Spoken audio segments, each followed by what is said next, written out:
बीते एक साल में कर्नाटक में लगातार ऐसे बयान दिए जाते रहे जो धर्म और संप्रदाय के आधार पर बांटते हैं। आजान, हिजाब, हलाल, टीपू सुल्तान जैसे मुद्दे इसके कुछ उदाहरण। और इसीलिए सुप्रीम कोर्ट ने आज जो टिप्पणी दी है, आप उसको इस पर्सपेक्टिव में सोच के देखिए कि राजनीति और धर्म जब मिल जाए तो क्या ये एक ऐसी स्थिति उत्पन्न होती। राजस्थान, माफ कीजिएगा, अगर हम कर्नाटक की बात करें, यहां तक कर्नाटक में हुआ है कि बीजेपी के प्रदेश अध्यक्ष नलिन कुमार कटील पर खुला आरोप लगा है कि वो लोगों से ये अपील कर रहे हैं कि छोटे मोटे मुद्दों पर बात न कर आजान, हिजाब, हलाल जैसे मुद्दों पर ही ध्यान रखें। क्या सुप्रीम कोर्ट की सख्त टिप्पणियों का ऐसे लोगों पर कोई असर पड़ेगा? अच्छा, इसी बीच कर्नाटक में चुनाव बिगुल बज गया है। कर्नाटक की जो चुनाव आयोग है उसने कर्नाटक में ऐलान कर दिया है, चुनावों की तारीख का ऐलान हो गया। कर्नाटक की सभी 224 सीटों पर 10 मई को एक साथ चुनाव होंगे और 13 मई को वोटों की गिनती होगी। राज्य में भारतीय जनता पार्टी सत्ता में है। मुख्यमंत्री बसवराज बोम्मई ने और उनके सामने सत्ता बनाए रखने की चुनौती है, लेकिन भ्रष्टाचार, खेमेबाजी और सत्ता विरोधी लहर का उन्हें सामना करना पड़ेगा। भारतीय जनता पार्टी के पूर्व सांसद और लिंगायत नेता बीजेपी छोड़ कांग्रेस में शामिल हो चुके हैं। वो बोम्मई के खास माने जाते थे और अब उनके ही खिलाफ चुनाव लड़ने की तैयारी कर रहे हैं, जबकि बोम्मई को उम्मीद है कि एक बार फिर उनकी सरकार बनेगी। I am fed up with the administration as well as their attitude. मैंने बीजेपी नेताओं के एटीट्यूड की वजह से बीजेपी छोड़ कांग्रेस ज्वाइन किया है। बसवराज बोम्मई ने कुछ काम नहीं किया, सिर्फ सोशल मीडिया पर हंगामा करते हैं। इस बार 100% वो हारेंगे। 100% he is going to lose his constituency. Party and government both are ready for elections. Party और सरकार दोनों चुनाव के लिए तैयार हैं। सारी तैयारियां की जा रही हैं। पिछले 4 महीनों में बूथ लेवल से लेकर उच्च स्तर तक कई काम किए गए। हमें काफी सहयोग मिल रहा है। हमें यकीन है कि भारी बहुमत के साथ हमारी सरकार फिर से बनेगी। Back to power with thumping measure. लेकिन खास बात यह है कि बीजेपी ने 224 सीटों में से एक पर भी अपने उम्मीदवार का ऐलान नहीं किया है। ये ठीक भी है और इसमें बहुत ज्यादा इसलिए भी नहीं सोचना चाहिए क्योंकि बीजेपी अक्सर लेट अपने कैंडिडेट्स, अपने उम्मीदवार घोषणा करती है। लेकिन उधर मुख्य विरोधी दल कांग्रेस 224 में से 124 सीटों पर अपने उम्मीदवार ऐलान कर चुकी है। इससे ही समझ में आ रहा है कि कांग्रेस और बीजेपी को दोनों के बीच में जो मुकाबला होने जा रहा है उसमें कांग्रेस किस तरीके से एक बड़ी चुनौती देती दिख रही है। लेकिन कांग्रेस के सामने भी बड़े नेताओं की खेमेबाजी एक चुनौती बनी हुई है। पूर्व मुख्यमंत्री सिद्धरमैया और डीके शिव कुमार 2 बड़े दावेदार हैं। हालांकि कांग्रेस की कोशिश ये है कि ये धड़ेबाजी दिखाई न दे। मैंने चुनाव प्रचार शुरू कर दिया है। मैंने और डीके शिव कुमार ने कई सीटों का दौरा किया है। अब तक तकरीबन 22 जिलों का विजिट कर चुके हैं हम, और चुनाव प्रचार के लिए अलग अलग समितियां भी बनाई हैं। सब अपना काम कर रहे हैं। हम चुनाव के लिए पूरी तरह तैयार हैं। पूर्व प्रधानमंत्री एचडी देवगौड़ा की पार्टी जेडीएस भी पूरा अपना जान झोंके हुए है इस पूरे मुकाबले में, और वो ये सोच रहे हैं कि कहीं वो किंग मेकर की भूमिका दोबारा ना निभाएं। लेकिन कर्नाटक चुनाव में अभी 40 दिन बाकी हैं। कर्नाटक चुनाव से विपक्ष को उम्मीद है कि वो बीजेपी को पीछे ढकेलना शुरू कर देगी। इस बीच मानहानि के मामले में सूरत की कोर्ट द्वारा दोषी ठहराए जाने वाले राहुल गांधी की सांसदी जाने के मुद्दे ने विपक्ष को एकजुट होने पर मजबूर भी किया है और मौका भी दिया है। इस मुद्दे पर दिल्ली में विपक्षी दलों की जिस तरह से गोलबंदी दिख रही है वो बीजेपी के लिए एक चिंता का सबब भी बन सकती है। दिल्ली में कांग्रेस अध्यक्ष मल्लिकार्जुन खड़गे द्वारा पिछले दिनों विपक्षी दलों की बैठक की तस्वीरें ये बता रही हैं कि दल अपने आपसी मतभेदों को फिलहाल पीछे रखकर एक रणनीति बनाने के लिए तैयार दिख रहे हैं। आपको यह भी बताते चलें कि मल्लिकार्जुन खड़गे खुद कर्नाटका के हैं। विपक्ष की एकता को बनाए रखने के लिए कांग्रेस सावरकर के मुद्दे पर भी चुप्पी साधने के लिए तैयार हो गई है, जिसे लेकर शिवसेना उद्धव ठाकरे ने राहुल गांधी और कांग्रेस से सख्त नाराजगी जताई थी और कहा था कि सावरकर उसके लिए भगवान के बराबर है और इस मुद्दे पर वो कोई टिप्पणी नहीं सहेगी। सावरकर पर राहुल गांधी के बयानों से शिवसेना काफी आहत थी, लेकिन लगता है कि ये मामला फिलहाल थम गया है। विपक्ष की इन बैठकों में तृणमूल कांग्रेस के प्रतिनिधि भी शामिल रहे, लेकिन तृणमूल ने अभी यही कहा है कि वो इस एक मुद्दे पर ही साथ आए हैं, यानी कि वो और बाकी मुद्दों पर अलग है। इस मुद्दे पर भी क्योंकि एक सलाह आई शरद पवार द्वारा, उसके चलते शायद कांग्रेस ने अपना रुख बदला है। इसके बावजूद विपक्षी एकता कुछ ऐसी दिख रही है। तृणमूल कांग्रेस, बीआरएस, डीएमके, सपा, JDU, CPM, RJD, NCP, CPI, IUML, MDMK,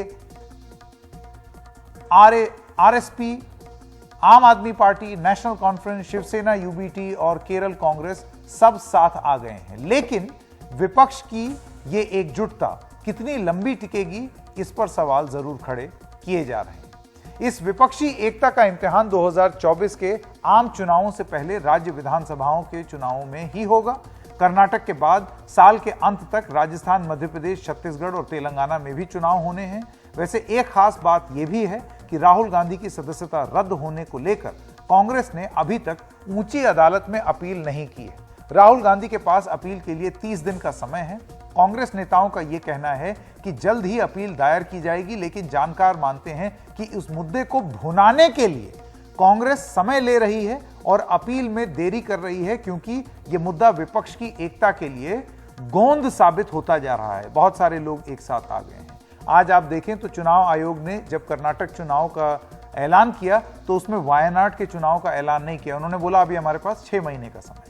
इस बीच विपक्षी दल अपने अपने तरीके से मोदी सरकार को घेरने में जुट गए हैं। कोलकाता में आज पश्चिम बंगाल की मुख्यमंत्री ममता बनर्जी 2 दिन के लिए धरने पर बैठ गई। मुद्दा था कि केंद्र सरकार राज्यों के लिए फंड जारी नहीं कर रहा है।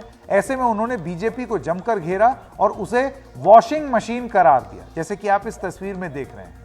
ममता ने दिखाया कि कैसे वॉशिंग मशीन में काले कपड़े जाते हैं और श्वेत होकर के बाहर निकलते हैं।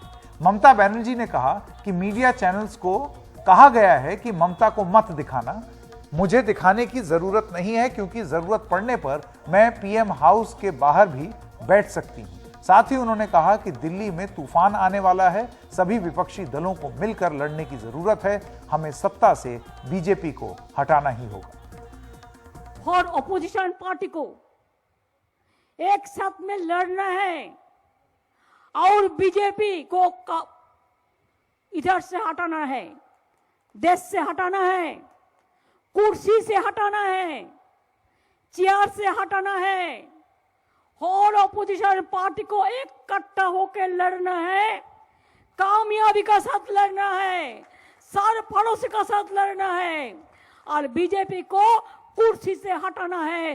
भाजपा वॉशिंग मशीन को हटाइए और जनता को बचाइए। विपक्ष की एकता कितने दिन टिकेगी, इस पर सुनते हैं हिंदुस्तान टाइम्स के पॉलिटिकल एडिटर विनोद शर्मा की टिप्पणी।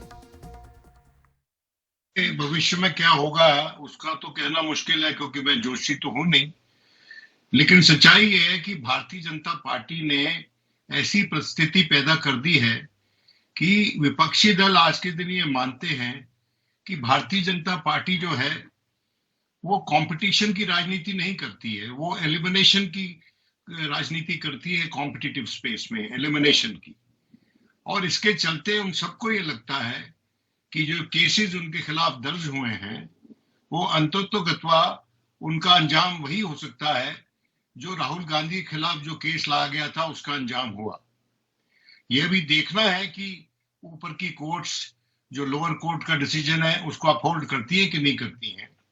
लेकिन ये जो आज के दिन परिस्थिति है इसकी जिम्मेवार भारतीय जनता पार्टी स्वयं है। देखिए, किसी भी लड़ाई का, राजनीतिक लड़ाई हो, डेमोक्रेटिक लोकतांत्रिक लड़ाई हो या मिलिट्रीज में लड़ाई हो, फौजों में लड़ाई हो, उसका बेसिक प्रिंसिपल होता है कि आप one enemy at a time रखें। आपका प्रतिद्वंदी एक समय में एक होना चाहिए।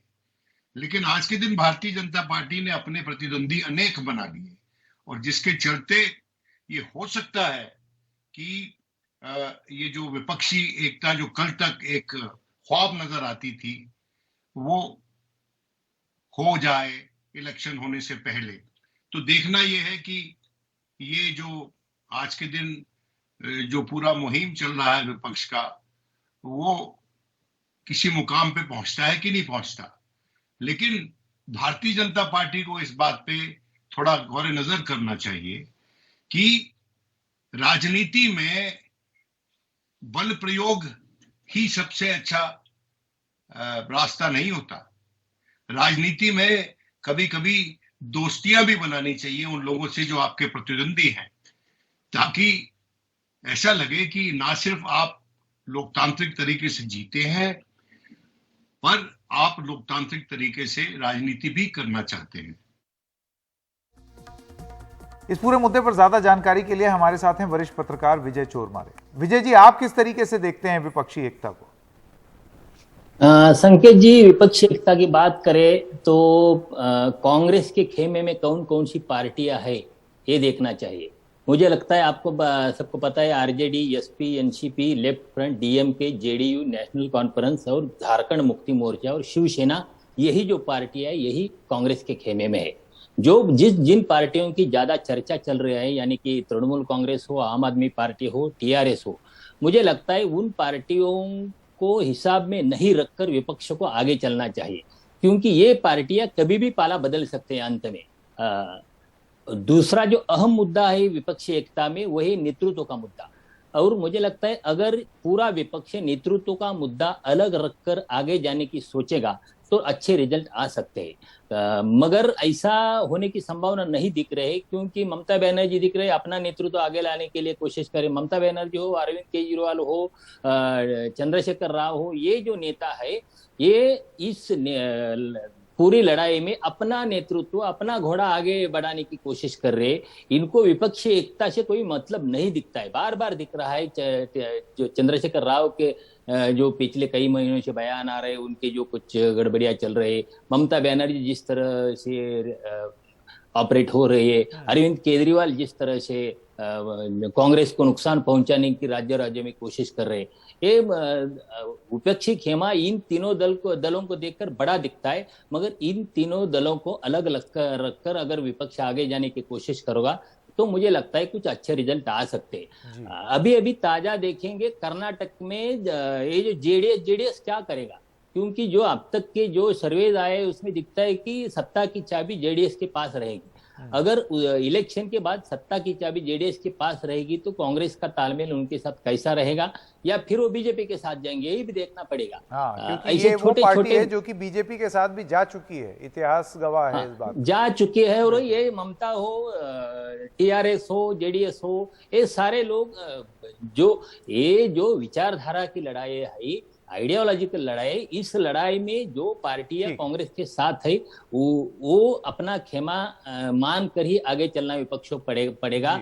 जो बीच में है, इधर भी जा सकते हैं उधर भी जा सकते हैं, जैसे वो एक अलग खेमा है जो बीजेडी, वाईएसआर कांग्रेस, अकाली दल, वो किसी के भी नहीं है। जिनका सत्ता दिल्ली में आ सकते हैं वो उनके साथ जा सकते हैं, उनकी कोई आइडियोलॉजी नहीं है। राष्ट्रीय हित के बहुत सारे मुद्दे पिछले 7-8 साल में कितने सारे विपक्षी पार्टियां ऐसी हैं जो कि साथ में आएंगी और कितनी ऐसी हैं जो कि कभी साथ में नहीं आई हैं, वो साथ में आएंगी, ये सारी चीजें देखनी होंगी। विजय चोरमारे जी, बहुत बहुत धन्यवाद आपका।